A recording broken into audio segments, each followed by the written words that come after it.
Oke teman-teman, selamat sore, selamat jumpa lagi dengan saya Momon Esmadroni. Dan saat ini saya berada di Kalimantan Timur di satu lokasi ya.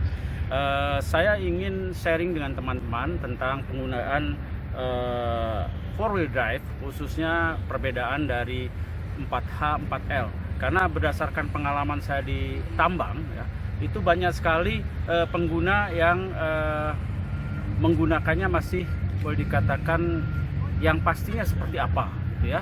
Kadang-kadang karena melihat medannya kering dia pakai 4H, medannya basah pakai 4L ya. Padahal patokannya sebenarnya bukan berat atau ringannya medan, tetapi dari sisi kecepatan. Saya ingin perlihatkan pada teman-teman semua untuk tuasnya ya, dan menggunakannya kapan. Oke, nah ini saya ambil di contoh Triton ini ya, Mitsubishi Triton ini.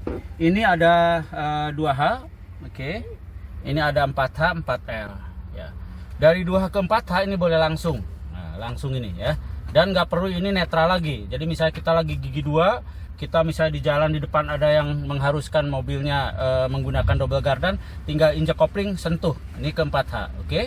Nah, kemudian kalau ke 4L harus berhenti dulu, dan nggak perlu juga ini netral. Ini mau gigi 3, mau gigi berapa, ya katakan gigi 2, Bapak berhenti. Nah, ini harus berhenti ke 4L. Sini, geser. Oke, sekarang saya ingin jelaskan tentang penggunaannya ya. 2H ini digunakan untuk medan yang betul-betul normal ya. Saya katakan normal itu artinya jalannya tidak tanjakan curam, tidak turunan curam ya.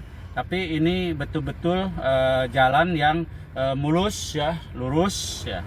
Kenapa? Karena sampaikan itu, walaupun misalnya Bapak jalannya mulus tapi tanjakannya curam, ya tetap kita harus menggunakan double. Oke. Sekarang bagaimana 4H? Bisa dilihatkan sini 4H-nya ya. Ini 4H.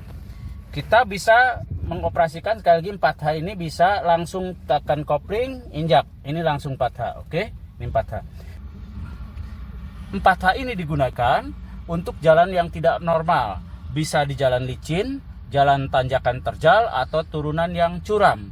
Dan itu tidak terbatas hanya jalan tanah. Artinya kalau kita menghadapi jalan aspal yang terjal pun ini sah-sah saja, dengan catatan bahwa ini akan digunakan maksimal kalau kecepatannya di atas 50 km per jam.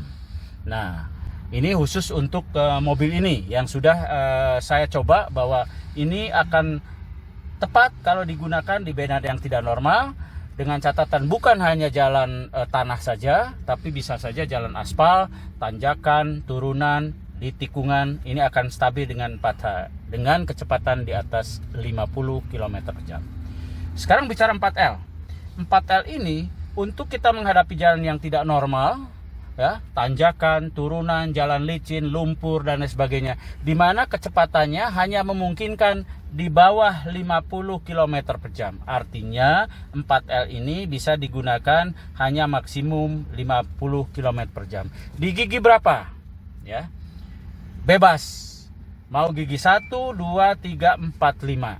Jadi ini bebas saja untuk 4H atau 4L. Jadi tidak hanya dibatasi hanya gigi 1 atau gigi 2. Nah, sekarang beberapa hal yang saya temui di lapangan, di mana yang pertama menggunakan double-nya itu setelah dia amblas. Ini yang membuat rusak dan keluarnya susah dari kondisi amblas tersebut. Jadi sebaiknya digunakan sebelum lumpur, sebelum tanjakan, sebelum turunan, sebelum jalan licin. Jadi sebelum gunakannya. Kalau sudah terlambat digunakan, itu akan sia-sia karena akan susah juga keluarnya dan akan memaksakan kendaraan, terlebih biasanya menghentak-hentak. Apa yang terjadi? Kerusakan bisa ditransfer case, bisa juga ditransfer chains-nya, bisa juga di cross joint-nya. Nah, ini banyak kerusakan seperti itu. Kemudian yang kedua adalah teman-teman biasanya itu menyicil ya. Ketika dapat kejeblos itu 4H dulu, baru 4L. Jadi seharusnya dari awal sudah bisa memperkirakan kalau di bawah 50 langsung kita masuk 4L. Kalau di atas 50 masuk ke 4H. Jadi bukan dicicil setelah kejeblos 4H dulu baru 4L.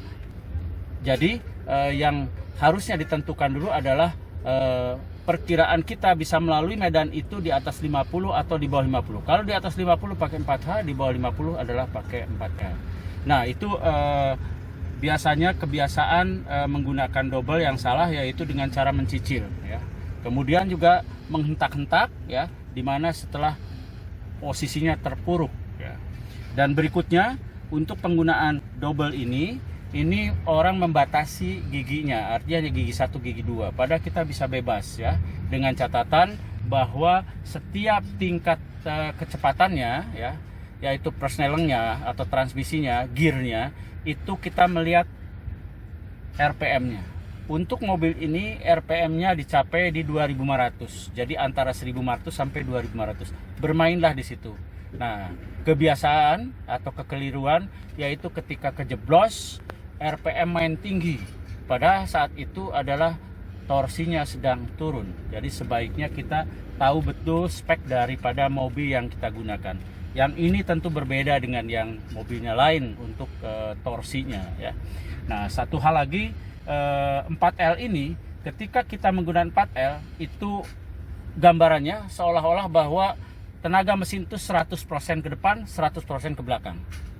Ketika kita menggunakan 4H, 50% ke depan, 50% ke belakang. Jadi untuk 4H yang dikejar kecepatan, untuk 4L yang dikejar adalah torsinya.